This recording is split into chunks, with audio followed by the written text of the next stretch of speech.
The top stories live from the Sky News City studio. Defence giant BAE Systems and Microsoft team up to equip defence programmes with cloud technology. There's a Superdry plunge as the fashion retailer contemplates a sale of new shares. Is the UK's credit card market broken? I'll hear from the fintech that claims it is. And as company insolvencies rise, we'll be hearing how struggling SMEs can stave off the worst.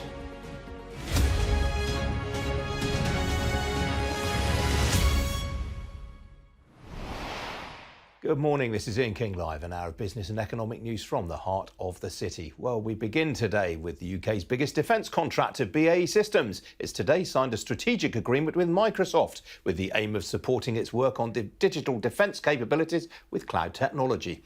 Under the agreement, BAE expects to develop, deploy and manage such capabilities more rapidly than in the past, enabling data to be more efficiently used during military operations. Well, joining me to talk about this is the Chief Information and Technology Officer at BAE Systems, Julian Cracknell. Julian, welcome to you. What was the thinking here? I think if you look at the pace of advance of technology in the commercial sector over the last few years, it's been truly astonishing, and Microsoft and others have been absolutely at the forefront of that. The use of cloud to create development environments where we can share information, we can test systems, we can rapidly update them. All of that has moved on so quickly in the commercial environment. But it hasn't moved as quickly in the military environment. And there are some good reasons for that. Things like security classification, things like safety qualification, indeed, international regulatory environments, a whole series of reasons why it's just been a bit more complex. But our sense is, working together with Microsoft, that we can really start to break through that. And that now is a great opportunity to try and take advantage of some of those commercial technologies, combining that with our understanding of the context in which those technologies will be applied, all those things that I talked about, but also the complexities of military platforms, the environments that they're going to be used in. And so that combination of our deep understanding of the environment, our deep understanding of military technology, and Microsoft's fantastic understanding of cloud technology, I think it's a really compelling and exciting agreement. And what was the impetus? Who approached who first? It's something that both of us, I think, were interested in talking to each other. We on the BAE side have an enormous amount of technology research, and we're always interested to look at and work with partners to try and move that agenda forward. So we're certainly happy to have the conversation, and Microsoft, I think, are keen to understand and work with partners to understand the nuances of markets like defence, which have some characteristics that are not quite the same as the commercial sector. I mean, BAE's had its own digital design and manufacturing capabilities for decades. Why do you need to team up with Microsoft? Well, let me give you an example of one of the pilots that we've been running. We, over the course of the last year, we've run 3 pilots through this programme. One of them is around developing the next version of the combat management system for a ship. Now, we've developed many combat management systems over the years and indeed support most of the current UK fleet. But those platforms tend to become, over time, quite large, monolithic bodies of code. They're quite difficult to keep updated, and they're particularly difficult to bring new capabilities into quickly. What we've been doing through this partnership over the last year is developing the next generation of combat management system. And essentially, the combat management system is bringing together all of the sensor data around the ship and presenting that to the commanders in a clear and understandable way, allowing them to make decisions about what to do next. Through working with Microsoft, we've developed that in a cloud-based way, an agile way. It's allowed us to develop in multiple different sites securely, allows us to test it much more rapidly, but crucially has allowed us to work with small and medium enterprises and bring them in to develop specific capabilities that we can layer over the top of that. Now, we've always done that sort of thing, but it's tended historically to be quite slow, laborious, requires lots of manual effort to make sure that we're segregating the data in the right way, that people can only see the bits they should be able to see, whereas we've been able to do that much more quickly. And that's, I think, fantastic from the perspective of the SMEs, and fantastic in terms of the capability that we can deliver to our customers. I mean, that is very interesting, because you are going to be using open architecture for this so that third parties can get involved as well.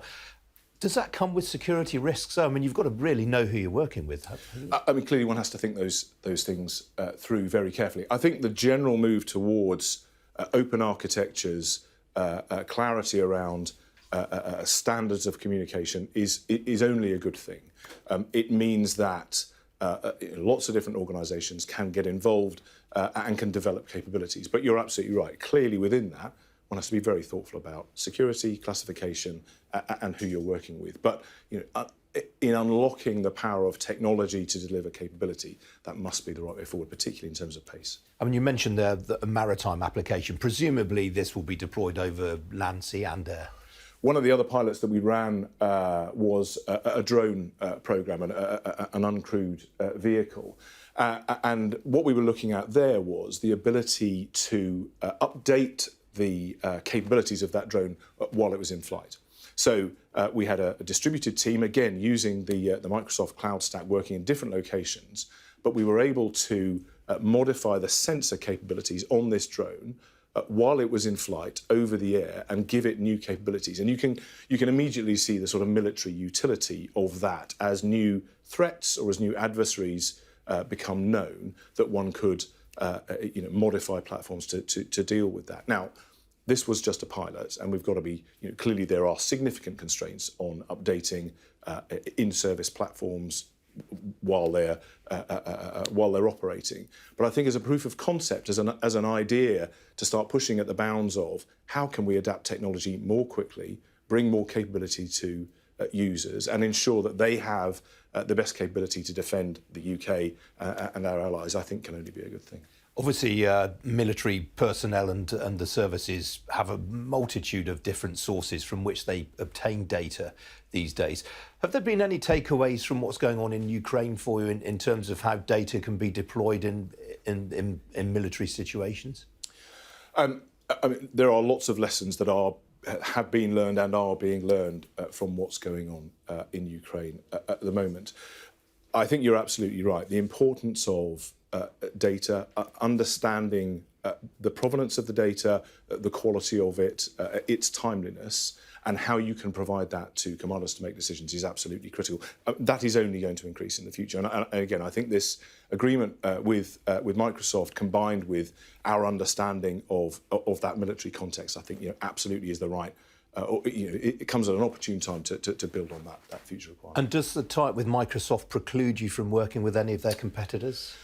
No, it's not an exclusive deal, but what it does mean is that, as well as their top technology, we're working with their teams and their people together to bring together agile teams to work quickly. But clearly we work with a whole variety of technology partners and other industry partners, from small to medium enterprises right through to hyperscale players like Microsoft. But could this relationship deepen over time? I mean, the reason I ask is because obviously Microsoft had just done a type with the London Stock Exchange Group in which they've actually taken a stake in the LSE. Could this relationship with Microsoft deepen in that way, do you think? I think that's quite a long way ahead from where we are at the moment. What we're exploring at the moment is technology and how we can apply that for our customers' problems. And I think we will see that grow and deepen, absolutely. But I wouldn't want to get too far ahead of ourselves. All right, Julian, it's been fascinating talking to you today. It's a really interesting deal. Thanks for joining me. Thanks very much. Some other business news stories for you now. And shares of Superdry have fallen by as much as 18% this morning after the fashion retailer and wholesale sellers said this morning it is considering raising money from an issue of new shares. Julian Dunkerton, the founder and chief executive, said he would be prepared to provide material support during any fundraising as his belief in the brand was stronger than ever. Well, the news came as the Cheltenham-based company admitted that retail sales in February and March had fallen short of its expectations. It said the cost of living crisis was having a significant impact on spending and footfall, while poor weather had resulted in less demand for its new spring-summer collection. The company now expects to make a loss during the current financial year. Dr. Martens warned this morning that profits this year will be lower than expected. The boot and shoe maker, whose shares have lost 2/3 of their value since they floated on the stock market in January 2021, blamed higher costs at its distribution centre in Los Angeles. It also said its wholesale revenues during the final 3 months of last year had fallen short of expectations. It now expects underlying earnings to come in at £245 million. That was down from its previous forecast of between £250 to £260 million. The online electrical goods retailer AO World said this morning that recent trading had been better than it previously feared. The company said that since its last update to the market at the end of February, it had continued to see positive traction. It added the potential adverse effects from trading risks, continued macroeconomic uncertainty and tough consumer environment that we anticipated at the end of February have not materialised to the extent envisaged. The shares are currently ahead by some 10%. And the recruitment company Hays said this morning that it enjoyed record fees during the first 3 months of the year thanks to strong demand for workers on temporary contracts, its biggest market amid ongoing labour shortages around the world. Fees grew by 5% on a like-for-like basis during the quarter, but fees for placing temporary staff and contractors were ahead by 11%. Hays, which specialises in placing white-collar workers and in the technology sector, highlighted a record performance in Germany in particular. Now, there are up to 60 million credit cards in circulation in the UK, with 2/3 of UK adults having at least one credit card and 1 in 3 of us having more than one. Yet there are suggestions that with consumer indebtedness increasing and banks and credit card providers making more than £15 billion in credit card interest each year, the market is not working as well as it might for everyone. Well, joining me now is Gavin Shuker. He's a former Labour MP and he's now Chief Executive of Cardio, which is a credit card management startup. Gavin, good to see you this morning. So why do you say the credit card market is broken? Well, our research shows that you've got about 14 million credit card customers in the UK paying interest on their balances every month.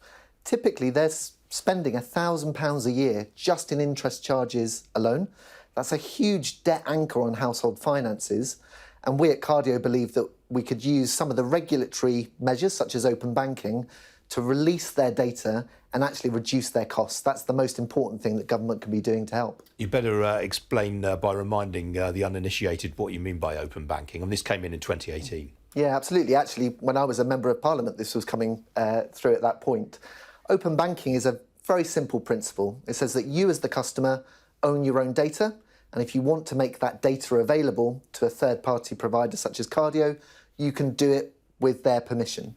In other words, it allows us to do clever things with data from credit card statements and so on that end up reducing the amount of money that a customer ends up paying. It's a regulatory regime that's pro-market, pro-consumer.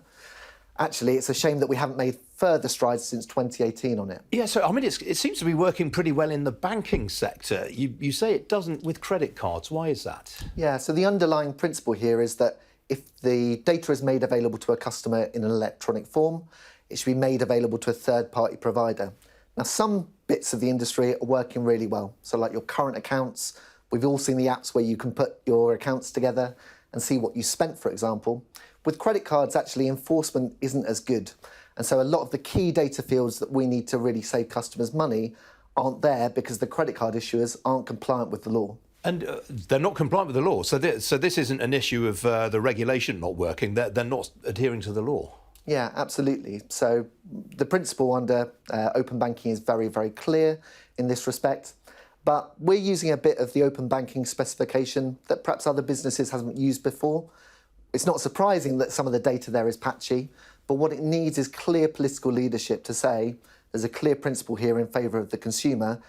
Let customers have their data and let us do clever things with it that save them money. I know you've spoken to the City Minister, Andrew Griffith, about this. What's the Financial Conduct Authority got to say about this? Yeah, we've engaged with the FCA, and obviously we're an FCA-regulated business in our own right as well. They do take enforcement action where issues are raised with them, but that enforcement action is confidential. It's one of the reasons why we actually think there should be a one-stop shop where enforcement can be done by a regulator.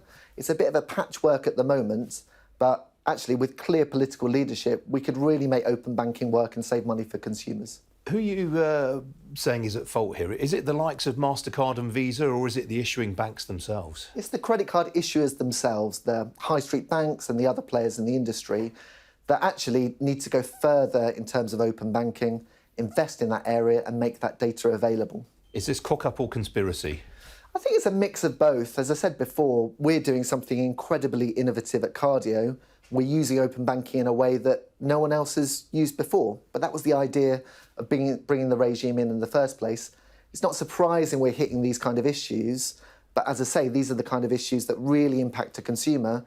We could save a customer hundreds of pounds each year just simply through managing their credit card repayments on their behalf.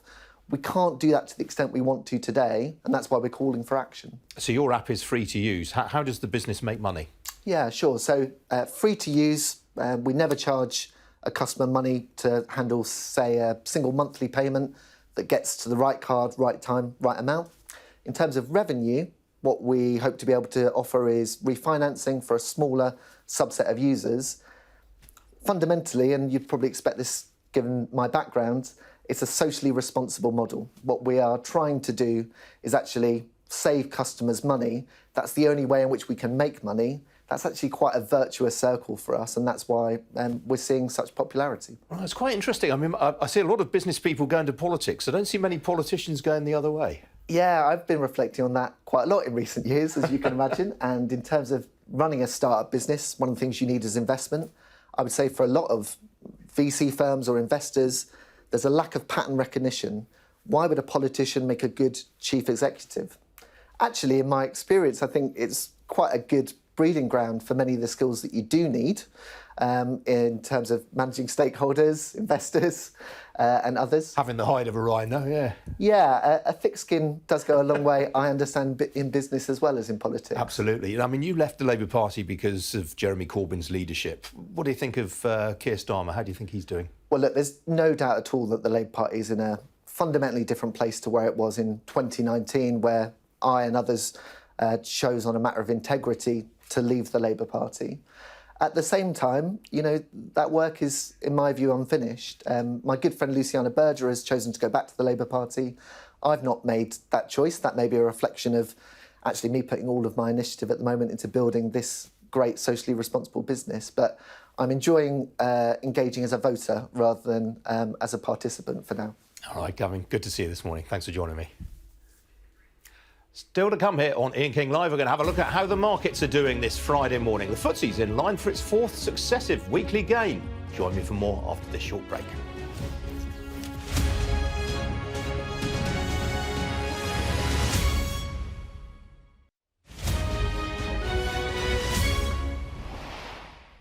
Well, last night's gains on Wall Street were followed by a positive overnight session for equities in the Asia-Pacific region. All of the main indices in the region finished higher. The Nikkei in Tokyo was the star performer, finishing up by 1.25% nearly. It's finished higher now for 6 straight sessions, which is the Nikkei's best winning streak since July last year. And that was partly down to Fast Retailing, which is the owner of Uniqlo. It finished up more than 8% on strong quarterly earnings. Well, in Europe right now, all of the main indices are similarly in positive territory right now, as you can see there, albeit by not very much, but they're heading in the right direction. Talking points this morning in continental Europe include the luxury goods group Hermes. The shares are ahead by 1% in Paris following a trading update. We heard from LVMH, of course, on Wednesday night. Well, here in London, the FTSE 100 is also in positive territory right now, currently a quarter of 1% higher just now. Currently on course, as I said before the break, for its fourth consecutive weekly gain. The leading blue chip gainer right now in percentage terms is the warehouse owner Segro. There's been some positive broker comment lately around both the sector and that particular company, while the paper and packaging group Smurfit Kappa, its shares are also ahead by some 1.5% now, roughly, on broker comment. Outside the FTSE 100, quite a lot going on this morning. The 888 Holdings, which is the owner of William Hill, its shares, as you can see on the screen, they're currently ahead by some 18%. They've got a trading update out today. Well, Decra Pharmaceuticals, the shares there ahead by nearly 35%, and that is following an after-hours takeover approach last night from the private equity firm EQT. That would value the company, used to be in the FTSE, at £4.6 billion. Another mid-cap to mention is AO World. The shares there currently ahead by 11% on the trading update. It's lifted ASOS up by a third of 1% in sympathy, and Boohoo as well. I'm not sure why there's a read across from electrical goods to fashion retailing online, but That's the way the world turns, I guess. On the foreign exchange markets, well, the euro has hit its highest level against the US dollar for a year. That is on expectations that the European Central Bank will carry on raising interest rates, even as the US Federal Reserve calls a halt to its rate tightening. The euro ahead by 1/7% right now against the US dollar. Sterling more or less unchanged against the greenback. But yeah, the euro does have a bit of lead in its pencil this morning. The pound is off by 1/5% against the single currency right now.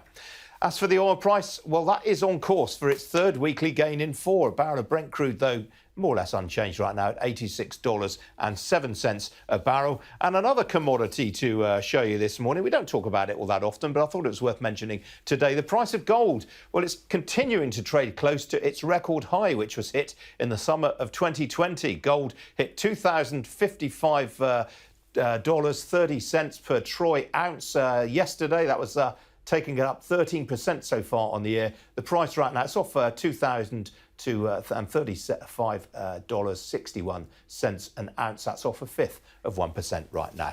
But joining me this morning is the lead equity analyst at Hargreaves Lansdown, Sophie Lund-Yates. Sophie, good to see you this morning. And you're joining us from Cheltenham, which is also very appropriate because we start today with Superdry. I mean, a real humdinger of a statement, this. Yes, that's probably not a good way to put it, but certainly the way I would phrase it. I mean, looking at the Superdry shares this morning, they're down about 19%. So this just tells you that the scale of the reaction. Essentially, they have said that recent trading hasn't been as good as expected or indeed needed. And that means that profit expectations have been downgraded. Really, this is just the latest instalment in what has become really a very much uphill battle for the group. You know, they've blamed the cost of living crisis, and there is certainly merit to this argument, you know, when you consider that kind of middle of the value chain fashion like Superdry, that those are the names that get the most squeezed when times are tough. They've done a lot on the cost saving front. Credit where it's due, that has been quite swift, but cost savings can only take you so far. At some point we are going to need to see organic demand really picking up the mantle, and yeah, really a very, very difficult read of a trading statement this morning from Superdry. Where do you think it went wrong for Superdry, Sophie? Was it just that the product became too ubiquitous, or was it the fact that sort of old geezers like me were wearing it instead of sort of hip young kids in their 20s? It's really, there are a few bits and bobs really that caused the decline of this scale, but it really does come down to the fact that it was a heavily branded product, and now obviously in some spheres that can carry you into prosperous times for many years. But essentially, what happened is the fashion changed. As you were alluding to there, fashion is a particularly difficult arena to do well in when you are very heavily branded. And as you say, the demographic of who was wearing Superdry did change, and it became less cool. And when you rely on your brand as much as they do, and it was very well known for its having its brand kind of emblazoned on everything, and it had that kind of boom to bust story, unfortunately, because of that. And it's not the first name to do so, and it certainly won't be the last. No, you're absolutely right. Well, on a brighter note, the statement from AO World this morning has gone down quite well. It has indeed. I have to say I've been rooting for AO World. It's had a really, really difficult time in recent years. And it said that trading has been better than expected and has upgraded profits. It's not the first time it's done that this year, which is really no mean feat in the current environment. When you look at the cost of living crisis, things like electrical goods, white goods are the kind of thing that it's very difficult to convince people to buy. So again, very positive. But what I would say before we get too carried away, as much as progress shouldn't be knocked, this is still a company where EBIT margins, operating margins are very much in the low single digits. They're expected to be under 2% this year. So that means there is very little breathing room really for things to go wrong. But yeah, current momentum, very positive, but I will certainly be keeping an eye on things because, as we know, the macroeconomic landscape at the moment is incredibly uncertain, and that could change quite quickly. Absolutely. And I mean, one thing feeding into that, of course, is the oil price, which is flirting with a 2-month high right now. It is indeed. So Brent crude, you were mentioning it just there, it was trading at around $86 a barrel today, as you say, close to 2-month highs. And really, this is coming from the fact that China obviously is an incredibly important importer, has upped its imports, so that's adding pressure to the demand side. At the same time, you've got the supply constraints coming from that OPEC plus cut earlier this month.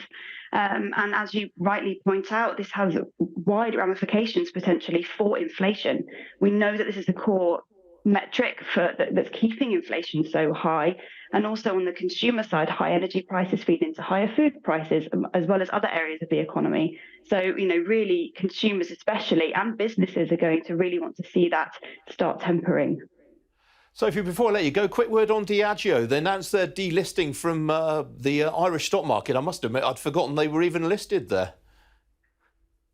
Yes, well, this is an interesting one, isn't it? Because they make Guinness. So if the optics of the Guinness maker stepping away from Ireland, it's quite easy to look at that as a bigger news than it might be. Essentially, the reason behind this is the fact that having multiple listings in multiple jurisdictions is complex and it's expensive. So operationally, Diageo is still very much the business that we know, and we know it's a well-liked stock in the UK.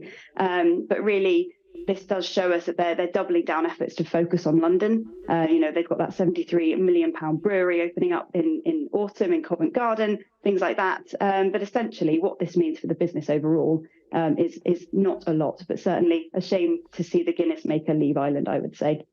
Yeah, it's all very symbolic in the on the day that Joe Biden's there. Sophie, got to leave it there. Good to see you this morning. Thank you. Thank you. Yeah, talking to Joe Biden, we keep hearing a lot about his Irish relatives. I want to hear more about his ones from West Sussex, but maybe that's a story for another day.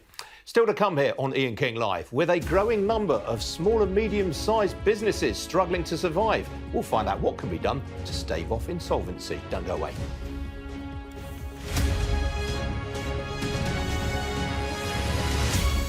Welcome back. Well, following interest rate rises over the last year, rising costs and the recent removal of government support with energy bills, life continues to be tough for many small and medium-sized businesses. Company insolvencies in February, which is the most recent month for which figures are available, were up 17% on February last year and up 33% on February 2020, prior to the pandemic. So what can SMEs under financial pressure do to stave off the risk of insolvency? Well, joining me now is Andrew Pepper. He's a partner and head of restructuring at the corporate advisory firm Resolve. Andrew, morning to you. Are you getting a lot more inbound inquiries just now? Good morning, Ian. Yes, we at Resolve are actually getting quite a few, but they're not just about an insolvency. They're all about restructuring. They're all about what can you do as a management team to solve your problem today. They're not failures, but they are people thinking that there will be problems in the future.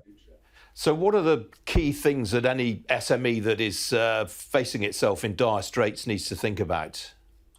Plan, act early, be flexible. If you think about it, when we had COVID, people were thinking, oh my God, I've got to do something about my structure, my work. Why allow the economy, why allow COVID to change your mind? Why don't you just get in front of the problem? So taking action early. Cash is so important. If we can get a cash runway which lasts 6 months, how do we extend it to 7 or 8 months? An extra month of cash, you can do so much in that time. You can help the business so much. So it's all about management flexibility. What about the approach of the banks right now? How sympathetic are they being? I think in the last couple of recessions, banks were quite notorious for being quite negative. I think they've changed their game completely. If you go to a bank now, you're often getting a very sympathetic hearing. No bank wants to cause a problem. It's not good for their PR. They don't make the money they used to do out of it. And therefore, the mindset has completely changed. I think if you go to most banks now, and my experience at Resolve, our experience at Resolve, is that banks want to help. You can't push them to a stupid decision, but if you put a fair plan forward, on the whole, you get a fair response. And that's a very, very different matter than perhaps in the 80s and the 90s, where some of the banks had a bad reputation. So the key thing then is for a small business owner not to stick their head in the sand, but to be proactive, go and talk to their lending bank and try and thrash out a deal. I think in the mid-market, people are very much believing their business is their business. If you look at a PLC, it's the shareholder's business. They're a professional management. When you're talking about a business that's 10, 20, 30 million turnover, it feels like it's my own business. And therefore, having that belief in yourself, having the belief that the management will turn around the business is actually a huge positive in today's economy. So therefore, people just getting out in front of the problem is so critical at this moment. And we at Resolve are seeing that all the time. It's amazing how many positive, constructive conversations we have with management teams who come into the meeting fearful, but end up being, oh my gosh, it's brilliant. I can actually do this. They feel liberated. Sometimes the word recession sounds traumatic, but it's actually a catalyst to change. It gets people thinking about what is the art of the possible. Is going into administration always the answer? Because that obviously is a way of continuing to trade while keeping your creditors at arm's length. Sometimes administration is the only way, but there are so many more tools available to people like us at Resolve. You can have a CVA, you can have a debtor deal, you can do an informal arrangement with your creditors. Just because you're having cash problems or business problems doesn't mean it's the end. There are so many more things you can do as a management team. However, waiting until you can't pay your bill, waiting until the day before payroll is due, does not give you any chance or very limited chance of resolving that. If you think there's a problem in the next month, try and work out what can I do today, so therefore tomorrow I can do things. Waiting around and just hoping isn't going to work. Now, liquidations where a company is completely wound up are also on the rise. And apparently that's because we're getting a lot more winding up petitions from HM Revenue and Customs. Why are they taking a harder line, do you think? I'm not sure. I think in one sense, during COVID, they were very relaxed. So you had a large number of companies being able to not pay their PAYE, not pay their HMRC debt. And I think there must have been a reaction within HMRC to say this can no longer continue. So I think there's basically a hardening of attitudes. However, if you put forward a reasonable opportunity to HMRC to get its money back, if it's owed £500,000, putting the company into liquidation, it gets zero. If you can come up with a deal that allows HMRC to get back some of its money, on the whole, HMRC will work with you to deliver that. But again, it has to be sensible, timely. It has to be practical. You can't hide. You've got to go and talk to these guys. They, on the whole, will look after you, but they will not look after you if you're silly and effectively do not give them an honest and straightforward plan. All right, Andrew, got to leave it there. Appreciate the wise words this morning. Thank you. Thank you very much. Cheers. Bye-bye. Now, millions of bathroom products are thrown away annually, much of it single-use plastic. Addressing that issue was the motivation for the entrepreneurs behind the natural deodorant brand Wild, which sells reusable deodorant applicators made from aluminium and bamboo pulp deodorant refills. I spoke to the co-founder, Charlie Bowes-Lyon, and began by asking him how the COVID pandemic affected his business. So it was a bit of a strange time, as you might imagine. We operationally had a lot of difficulties because as a small business, we were bottom of the pile, and manufacturers dropped us first before anyone else. So we struggled to find ingredients, and we had to ask around a lot of different people whether, for example, I think my co-founder asked the founder of Lush if they had any spare baking soda, and they kindly responded saying they did. So it was scrappy. But on the flip side, sales were extremely good because everyone was sat at home. They were on their social media, so ads became a lot cheaper. And I think, in some ways, from a kind of marketing perspective, it was quite an advantageous time to launch. Why was baking soda such a critical ingredient for you? So baking soda is the ingredient within our natural deodorant that essentially kills the bacteria that makes you smell. So in a typical antiperspirant, you have aluminium salts, which block your pores and stop you sweating and therefore smelling. But baking soda doesn't block your pores, but it does attack the different bacteria that end up creating odor. And so it's pretty important for a deodorant. Absolutely. I mean, one interesting thing is that, which I hadn't realised, is that there are different sorts of sweat that different sorts of deodorants have to tackle. Yeah, exactly. So I think everybody's body is different, and everyone has different kind of pH in their sweat, and as a result, different deodorants work differently. Some people might get a rash from a antiperspirant, for example, and that's because they're reacting to it from their body's pH. So no one's quite the same, but I think the idea of using natural ingredients is that generally ingredients people have heard of. Most of our ingredients are moisturizing, are good for your skin, things that you could probably eat if you wanted to. Not that we advise it, but so, going to be much better for you and much safer and less likely to irritate your skin. And how did you hit on the idea of having a refillable, reusable deodorant? Was there a sort of eureka moment, as it were? Well, my partner, Fred, and I sat down and we knew we wanted to do something in sustainability.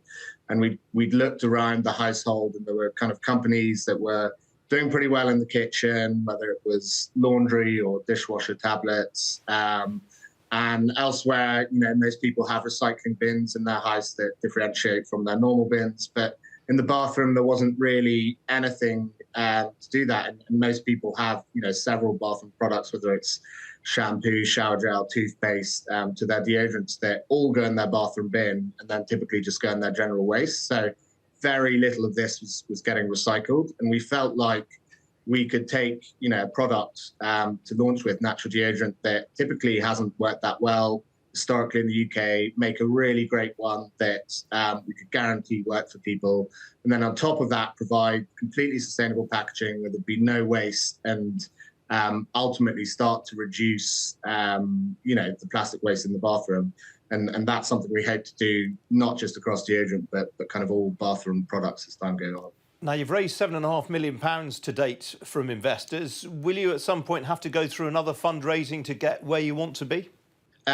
Possibly. It's something we're discussing at the moment. I think our core aim at the moment is to be a profitable business, which we've been for the last 4 or 5 months. And that's very important to us. So things like cash flow are top of the agenda. But I think it's a different climate now with VCs not so readily piling money into companies that are unprofitable.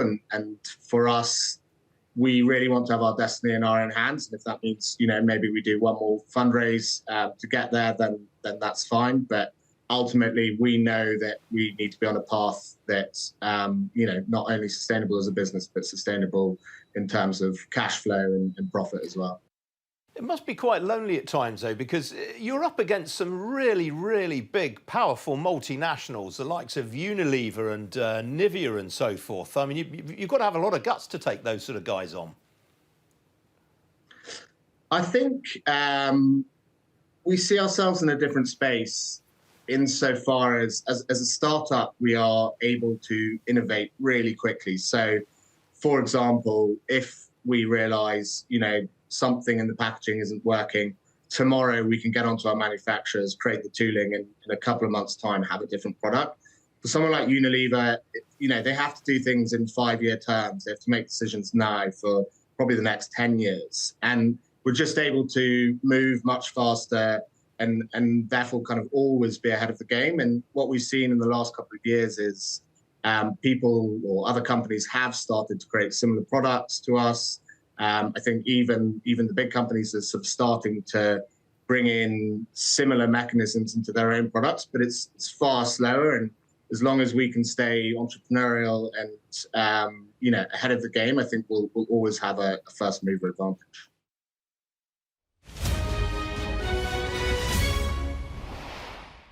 Time for a look at this morning's business pages now. And the Financial Times leads both its print and digital editions with the aftermath of EY's decision not to go ahead with a plan to split its audit and consulting businesses. The FT says partners have been warned to prepare for a fresh cost-cutting plan and a stream of staff departures as a result. The FT also reports on its front page that the cost of buying insurance against the US government default has shot to its highest level in more than a decade, in an early sign of market concerns about the political impasse in Washington over the debt ceiling. The Times leads its business pages with last night's takeover bids for Decra Pharmaceuticals and the payment processing group Network International, both from private equity groups. The paper says a wave of bids for London-listed companies from overseas buyers had been expected after the pound weakened last year against the US dollar. The Times also reports that the former IT chief of TSB, who presided over the systems meltdown that crippled the lender 5 years ago, has been fined nearly £82,000 by the Bank of England. Meanwhile, the Daily Telegraph leads its business pages with news that less than half of the £150 million allocated for household grants to install heat pumps was used in the scheme's first year. The Telegraph also reports that home landlords fear they face fees of up to £1,000 a year under the Housing Secretary Michael Gove's crackdown on buy-to-let properties. Well, joining me as ever on a Friday morning is the financial markets commentator and Evening Standard columnist, Neil Collins. Neil, good to see you this morning. You've written on the IMF and some very sagacious words I think you've come up with too. You're quite cynical about the IMF, it's fair to say. Well, I'm quite cynical about all these essentially state-funded or officially funded economic forecasters. I think a lot of the things that they used to do and be useful for are now done just as well and much quicker by the private sector in terms of the likes of capital economics and the economics departments of the big banks and financial institutions, who can not only do the same number crunching, but they can do it much quicker. So what they say is much more current. The problem with the IMF particularly is that it has this sort of process through which its suggestions, findings, forecasts have got to go. And by the time it comes through the sausage machine, it's certainly weeks old and possibly even months old. And as we can see, economics changes quite quickly. I think the other thing I would say is that it is always going to be a hugely inexact science. The great thing about science generally is if you produce the same conditions, you should get the same result.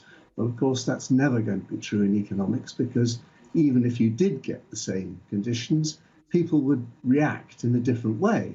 So even the history is of only limited value if you're trying to forecast the future, which is basically what economics has got to be about. Otherwise, it's just a sort of bit of academic fat chewing, because we want to know what's going to happen next, of course, and it's almost impossible to say. So I just wonder whether these big institutions have outlived their usefulness in this regard. I do think Neil, the IMF... Why do you think the IMF has such a terrible track record of forecasting what's going on here in the UK in particular? I don't think they really understand how the UK economy works. And I think that a lot of us would share that puzzlement, because it's often it looks as though it shouldn't work at all, but it does. And I think it's much more resilient than a lot of these outside forecasters think.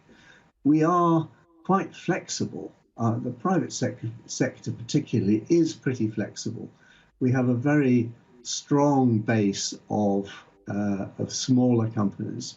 And indeed, the very small companies like the one that you've just been talking about, innovating and quietly prospering, where the large ones, which we obviously look at all the time, are international and may not have a great deal of impact on the UK economy. So I suspect that the IMF underestimates this factor and this thing, which does help us, which is why things seldom turn out to be as bad as they think it's going to be. A good point. Now, what do you make of all these takeover bids in the mid-cap sector just now? Obviously, the Times has led with this today. I mean, it is very clear the UK stock market is on a fairly cheap rating compared with some of its global peers. Well, you've answered your own question, really. The UK stock market, as any follower would know, has been a very poor performer in recent years. And the obverse of that is that the highly rated stocks in the US particularly look across the Atlantic and see bargains. And I think this is going to continue because, in my view, a lot of these companies are undervalued. It's partly a lack of investment by the big domestic investors, the pension funds and life insurance companies, because they've taken their money overseas. And it's partly because the currency has been weak, and that has a sort of psychological effect on the predators who are looking here. But really, if you look at the ratings of some very good businesses, probably outside the FTSE 100, there are some really quite low ratings for pretty decent businesses. So I think we're going to see quite a lot more of that. Yeah, very interesting to watch. Neil, good to see you as ever. Thanks for joining me today. Pleasure. Still to come here on Ian King Live. The government's push for homes to go solar, but how many people are actually making the switch? Don't go away.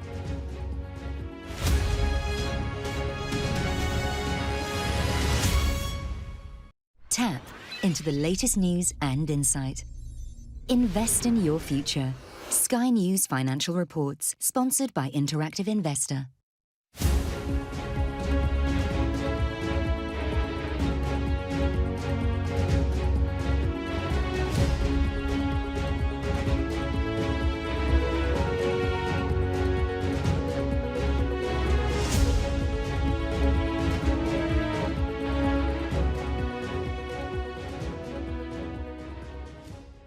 Invest in your future. Sky News Financial Reports, sponsored by Interactive Investor. Welcome back. One little noted measure in the government's Energy Security Day package unveiled 2 weeks ago was a pledge to establish a joint task force and roadmap to drive the further growth of solar energy. Ministers are seeking a five-fold increase in solar power generation by 2035. Up to 70 gigawatts would be enough to power around 20 million homes. Well, Otovo is a Norwegian company that runs an online marketplace which connects homeowners with local vetted and approved installers of solar panels. Well, joining me now is Otovo's UK General Manager, Gina Corn. Gina, welcome to you. At the current rate of progress, we're not going to hit that target, are we?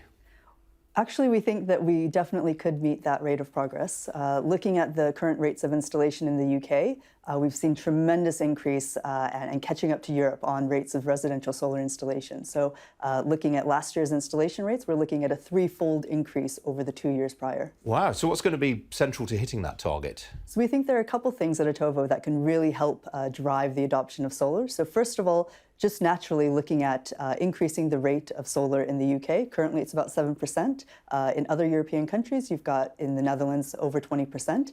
Once you start to see your neighbors, your friends, your colleagues starting to adopt solar, it becomes less of a foreign thing, more is something that's obvious in adoption. Most solar panels used around the world are manufactured in China. Would it help at all if we had a domestic manufacturing capability? Definitely. So if we take a look at the major panel manufacturers, they do come from China. They're the ones who have the highest output so far. We're a European company. For the British company, we're based in the UK. And it's something that we're really committed to is really rolling out more domestic and European kind of manufacturing of solar and supporting the industry. So tell me about your business. I mean, you're listed on the Norwegian stock market. You're in 13 European countries already, including Germany, France, Spain, Italy. What's taken you so long to come to the UK? So we thought that last year was a perfect opportunity to enter the British market. At Otovo, we've been around for several years. We're in 13 different markets.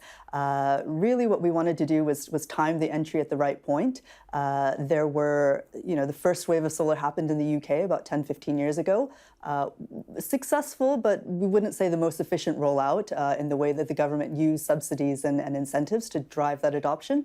Now we think that with the removal actually of those subsidies and incentives, and really in the last 3 years looking at things like the pandemic, looking at the war in Ukraine, inflation rates and how that's really affected consumers and how they've really been affected by the vulnerability of living on an island nation and rising electricity prices, that solar really makes a lot of sense at this point. It is still a big upfront cost, though, for most homeowners. Absolutely. So we recognize that it's a long-term investment, solar at Otovo.